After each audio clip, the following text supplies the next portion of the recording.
Bonjour à tous, restez bénis. Donc, imaginez-vous, vous allez acheter un vêtement, et ce vêtement, vous l'aimez bien, vous trouvez qu'il est beau, etc. Et en fait, vous le montrez à une de vos amies ou un de vos amis, et votre ami dit, trouve ce vêtement de mauvais goût, c'est pas un bon vêtement, c'est pas son goût, il trouve ce vêtement laid, etc. Vous allez être vexé au fond de vous. Vous allez recevoir ces critiques comme si votre ami vous critiquait vous directement.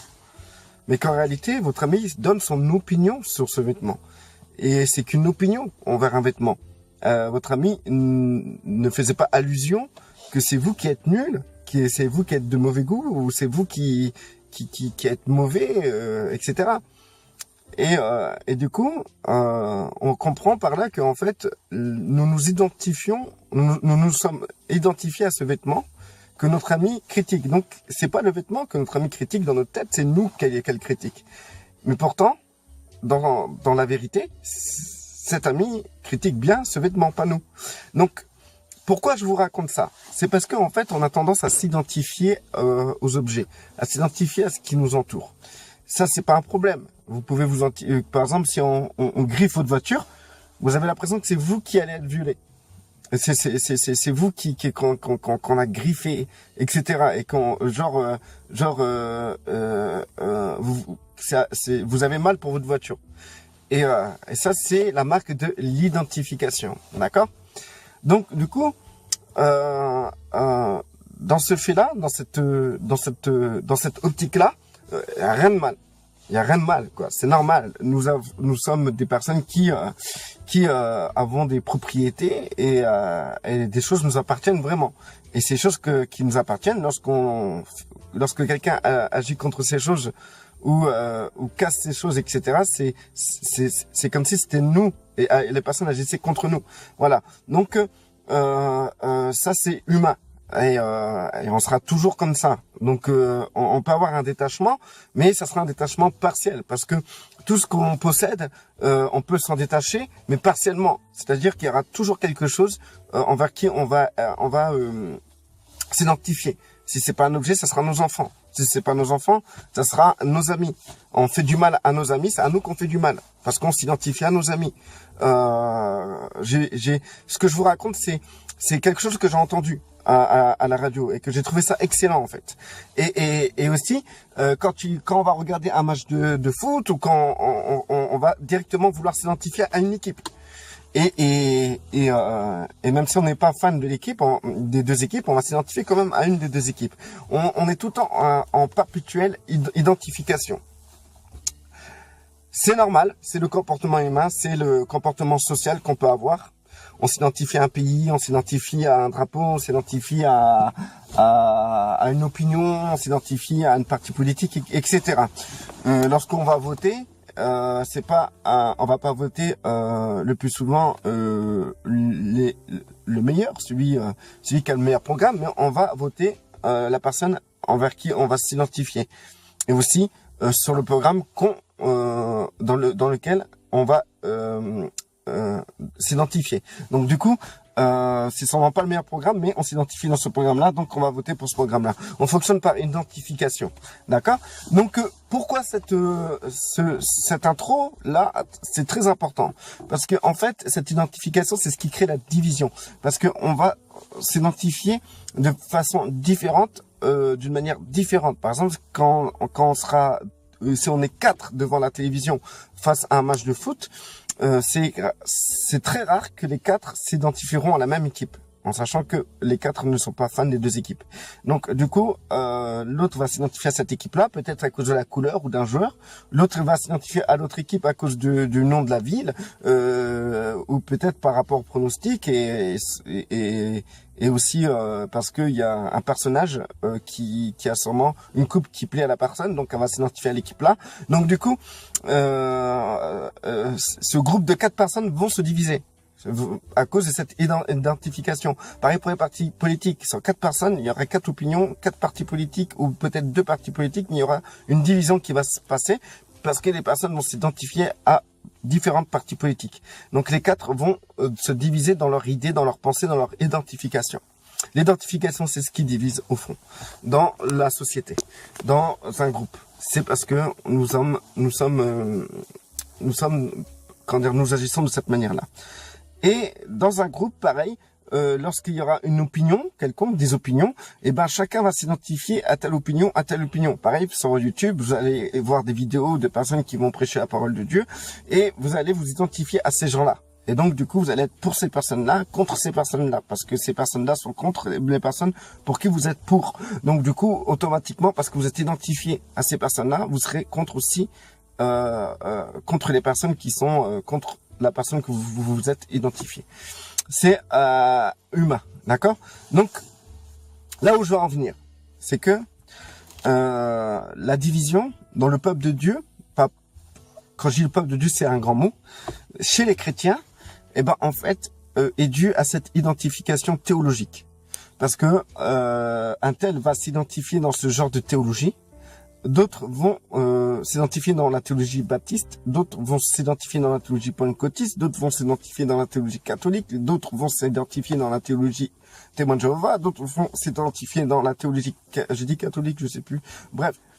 Vous connaissez tous les noms dénominationnels. Chaque nom est caché derrière une théologie. Donc, pour vous dire que il y a de quoi s'identifier, il y a de quoi se diviser. On peut, par exemple, réunir 10 chrétiens, et les 10 chrétiens vont s'identifier à telle ou telle théologie, ce qui va créer une division, parce que les chrétiens seront prêts à défendre la théologie dans laquelle ils s'identifient, malheureusement. Donc, quand quelqu'un va commencer à parler contre une théologie, l'autre va se sentir agressé, comme je vous expliquais dans l'exemple du début. Comment dire, on s'identifie par rapport à une personne, par rapport à une idée, et si on contredit l'idée, la personne, ou si on contredit, si on critique un vêtement, eh ben on va se sentir touché personnellement. On s'identifie à notre voiture, donc si quelqu'un vient et casse la voiture, on a l'impression que c'est nous qui vient casser. Donc du coup, si quelqu'un dans le groupe, si quelqu'un vient parler contre votre théologie dans laquelle vous êtes identifié, vous aurez l'impression que la personne vient vous agresser vous. Que en réalité la personne vient agresser la théologie, pas vous. Et donc du coup vous vous sentez agressé. Donc dans l'instinct de survie, vous allez vous défendre comme si c'est vous qui êtes agressé. Et du coup ça crée des débats, ça crée des conflits, ça crée des divisions. Et ça, parmi les chrétiens, ça doit pas arriver. Pourquoi? Parce que en fait, nous devons pas nous identifier à une théologie. Nous devons pas nous identifier à des idées ou des pensées bibliques, parce que les pensées et les idées bibliques varient selon les dénominations, la maturité du chrétien. D'accord? Donc du coup, le seul moyen que le groupe de chrétiens de 10 personnes puisse ne pas se diviser, c'est surtout pas s'identifier à une théologie ou à une pensée chrétienne, ou à une pensée théologique ou à une interprétation biblique. C'est surtout pas ça. Parce que dans les 10 personnes, chacun aura son interprétation et s'identifiera à son interprétation. Alors quand quelqu'un viendra vous contredire par rapport à l'interprétation que vous avez fait d'un verset, vous vous sentirez agressé personnellement, parce que c'est pas vous n'aurez pas la conscience que c'est le verset que la personne vient contredire, ou cette interprétation que la personne vient contredire, mais vous allez sentir que c'est vous qu'elle vient contredire, mais c'est vous qu'elle vient agresser. Donc du coup, vous allez vous sentir le devoir de défendre votre interprétation, et ça crée la division. Dans le monde chrétien, ça ne devrait pas arriver, comme je l'ai déjà répété. Pourquoi? Parce que nous devons nous identifier à Christ, à une seule personne, à Christ. Si vous vous identifiez à la personne du Christ, si les 10 personnes dans le groupe, par exemple, s'identifient à la personne du Christ, à partir de là, il n'y aura pas de division, puisque tout le monde aura la même identification. Tout le monde va s'identifier à la même personne. Donc, il n'y aura pas de débat. Il n'y aura pas de personnes qui vont se contredire, puisqu'on aura la même idée de la personne. C'est-à-dire la même idée de la personne, c'est-à-dire que Christ n'est pas une théologie. Christ n'est pas un verset biblique. Christ est une personne. Christ est un être humain. Et il était pleinement Dieu, pour certains, je précise, et était pleinement homme, pour d'autres, je précise.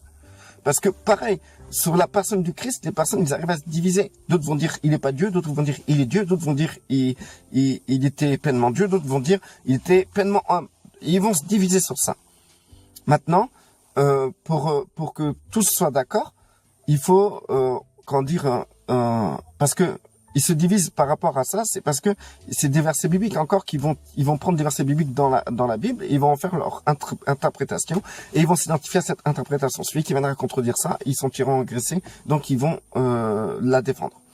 Donc du coup, nous devons rentrer dans cette optique-là que, par exemple, moi je suis Olivier, et du coup, moi je suis ce que je suis. Maintenant, je suis tel que vous me voyez. Voilà, c'est moi, Olivier. Donc, mon prénom c'est Olivier. Il y en a d'autres, il y en a beaucoup qui hésitent parce que c'est vrai que je marque Oliver sur les réseaux sociaux. J'avais une raison d'écrire Oliver, mais c'est Olivier mon prénom, d'accord? Donc du coup, voilà. Par exemple, s'il y a 10 personnes qui vont s'identifier à moi, chose que je ne veux pas, je vous ai dit, les chrétiens s'identifient à Christ, hein, mais je vous donne un exemple. Donc, ils vont s'identifier à moi pour ce que je suis, entièrement. Et donc, du coup, tout le monde sera d'accord que j'ai des dreads. Et voilà.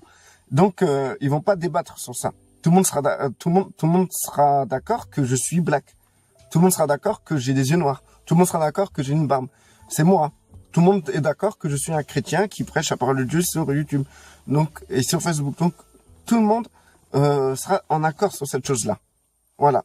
Donc, si les 10 me voient et me connaissent, ben, ils vont pas se diviser sur ma personne. Mais maintenant, si vous commencez à rentrer dans ce débat du style, quelle est ma théologie? Quelle est ma façon de voir? Quelle est ma façon de me comporter? Ben, vous pouvez vous diviser sur ça. Parce que, en fait, vous allez rentrer dans chacun d'entre vous avez une perception de moi différente. Et dans cette manière de me percevoir, vous allez dire non, Olivier il pense pas comme ça. L'autre dira si, Olivier il veut que tout le monde pêche. Et d'autres diront mais non, Olivier veut pas que tout le monde pêche, mais Olivier veut que tout le monde se rapproche de Dieu pour qu'ils puissent être délivrés de leurs péchés. Mais non, Olivier en fait il est métissé. Mais non, Olivier il est black. Mais non, il m'a dit un jour qu'il avait sa mère était blanche. Donc à partir de là, vous allez vous contredire parce que vous allez trop dans les détails. Vous allez trop dans les détails, vous voulez me voir par rapport à votre perception. Et du coup, il faut savoir que dans les 10 personnes que vous êtes et qui me connaissent, il y a 10 perceptions différentes de ma personne. D'accord? Mais je suis Olivier. Il y a je suis moi-même. Il y a qu'un moi-même. Et pourtant, vous avez 10 perceptions de ma personne. Parce que vous allez trop dans les détails. Vous voulez rentrer trop dans une forme de théologie de ma personne. Et c'est pour ça que vous allez vous diviser. Maintenant, comment faire pour Christ? Vous allez dire, ouais, mais Christ, y en a qui pensent qu'il est Dieu, d'autres qui pensent qu'il n'est pas Dieu, d'autres qui pensent que c'est l'ange Michael, l'archange Michael, d'autres qui pensent que il est comme ça, il a déjà les cheveux longs, d'autres ils pensent qu'il est black, etc. Et ça crée encore des débats. Parce que vous voulez voir Christ selon votre perception. Et comme je vous ai dit, comme chacun a sa perception, automatiquement, si vous voulez étaler votre perception, vous allez rentrer dans un total débat. Maintenant, comment pas débattre sur Christ? Paul l'a dit, qu'il prêche Christ et Christ crucifié. Et je pense surtout que cette particularité de vouloir prêcher Christ et Christ crucifié, il y a une raison. Parce que Paul aurait pu dire, je prêche Christ d'une manière que les Grecs peuvent le percevoir. Ou je prêche Christ d'une manière que les Juifs peuvent le percevoir. Non, il a dit, je prêche Christ et Christ crucifié. C'est-à-dire que nous passons dans une base. Christ, c'est qui? Le Fils de Dieu. On est tous d'accord. Vous êtes d'accord avec moi? Christ, c'est le Fils de Dieu, oui ou non? D'accord. J'ai entendu vos réponses, hein. Vous avez dit oui. On est d'accord. Christ a été envoyé pour prendre en son corps nos péchés et être crucifié pour prendre la peine de nos péchés, pour que nous soyons sauvés. Vrai ou faux? Oui. Ok. Voilà l'identité que nous avons en commun du Christ et qui nous sauve. L'identité principale du Christ. Et ensuite, Dieu l'a ressuscité des morts au bout de 3 jours. Vous êtes d'accord avec moi? Oui. Et ben, à partir de là, nous avons la personne du Christ. Et c'est ça qui nous sauve. C'est ça, c'est cette foi en cela qui nous sauve. Et rien d'autre. C'est cette perception universelle du Christ qui fait que quand nous sommes entre frères et sœurs, eh ben, nous sommes dans un parfait accord parce qu'on s'identifie à quoi? À Christ et Christ crucifié et ressuscité. Voilà. Maintenant, pas besoin d'aller plus dans la profondeur. Ça suffit déjà pour que nous soyons frères et sœurs et qu'on soit d'accord. Et que nous respectons les uns et les autres sur cette base d'accord. Tout simplement. Et Christ, qu'il est blanc ou noir, c'est pas notre souci. Christ, c'est Christ. Qui est ton Seigneur? Tu vas me répondre quoi? Jésus-Christ. Ben, c'est mon Seigneur aussi. Nous sommes d'accord. Qui est notre sauveur? Vous allez me dire, c'est Christ. Eh ben, nous rentrons dans cet accord de la personne du Christ. Qui Dieu a élevé au-dessus des dominations, autorités, etc. Vous allez me répondre, Christ. Eh ben, on est d'accord. Les 10 personnes dans un groupe seront d'accord. Vous allez me dire, ah non, il y a des gens qui ne seront pas d'accord. C'est ce qui est écrit dans la Bible. C'est la description de notre Seigneur. C'est ça. Maintenant, que les gens disent Christ c'est Dieu, Christ c'est pas Dieu, Christ il est homme ou il est semi-dieu, je sais pas. Bah moi, je mets tout le monde d'accord. Christ c'est le Fils de Dieu. Vous êtes d'accord avec moi ou pas? Ouais, c'est le Fils de Dieu. Maintenant, si je vous dis Christ n'est pas Dieu, beaucoup seraient pas d'accord. Christ, ou je dirais Christ est Dieu. Non, beaucoup ne seront pas d'accord. Mais si je vous dis Christ est le Fils de Dieu, tout le monde sera d'accord. Et c'est sur cette révélation-là que Dieu a bâti son Église, que Christ a bâti son Église. Voilà. Je vais vous laisser parce que la vidéo a duré trop longtemps. Mais ce que je voulais vous dire, c'est que on ne doit pas s'identifier à une théologie ni à une compréhension de la Bible. On doit s'identifier à la personne du Christ telle que nous la connaissons avec simplicité. C'est-à-dire Christ et Christ crucifié, comme Paul l'a dit. Il n'a pas trouvé d'autres manières d'annoncer Christ que Christ et Christ crucifié. C'est tout. C'est tout. On va pas plus loin. Restons bénis et restons soudés ensemble dans la foi du Christ et Christ crucifié. Ne nous divisons pas et arrêtons de nous identifier à des théologies ou à une compréhension de la Bible. On ne doit pas s'identifier à ça, mais on s'identifie à la personne du Christ. Les uns les autres, nous devons nous identifier à la personne du Christ pour que nous soyons soudés. Restez bénis.